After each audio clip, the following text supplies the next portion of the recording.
Le virus de Pfizer, il est dans des fioles congelées à moins 78 degrés. Donc le pharmacien va d'abord décongeler ces vaccins, les ramener à une température de frigo normale. Une fois qu'il est décongelé, il faut que le vaccin soit utilisé dans les 5 jours qui suivent la décongélation. Alors après, on peut le sortir du frigo et on va le reconstituer, c'est-à-dire on va y ajouter du liquide physiologique pour faire du volume. Une fois qu'il est reconstitué, il faut qu'il soit injecté dans les 6 heures. Donc après, il se dégrade. L'ARN est une molécule extrêmement fragile. Donc une fois qu'il est reconstitué, ben, c'est comme un vaccin normal. Donc les fioles contiennent 5 à 6 doses de vaccin. Donc on va puiser 0,3 cc de la dose dans une seringue et puis on va l'injecter dans le muscle deltoïde, dans le muscle deltoïde du bras comme un vaccin pour la grippe.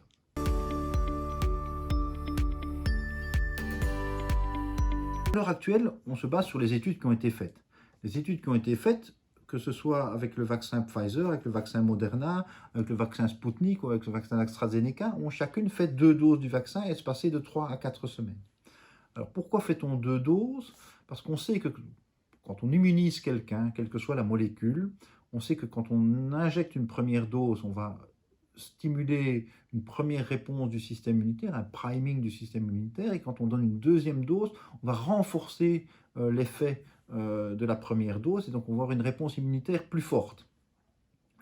À l'heure actuelle, on n'a pas de données de savoir si une dose est quelque chose qui suffit. Dans l'étude de Pfizer, dans le premier mois, donc entre la première et la deuxième injection, on avait effectivement déjà une protection de 50%, mais on a 95% après 2 doses, donc c'est mieux.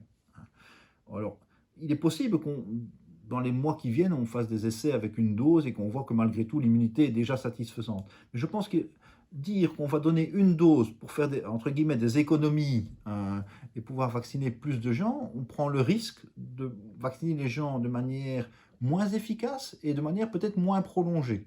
Donc je pense qu'il est licite à l'heure actuelle de respecter le protocole qui a été mis en œuvre, en attendant éventuellement d'autres études qui montreraient qu'on peut faire autrement. Mais à l'heure actuelle, les études ont été faites avec 2 doses, on voit que 2 doses c'est efficace, on ne sait pas dire si une dose est aussi efficace.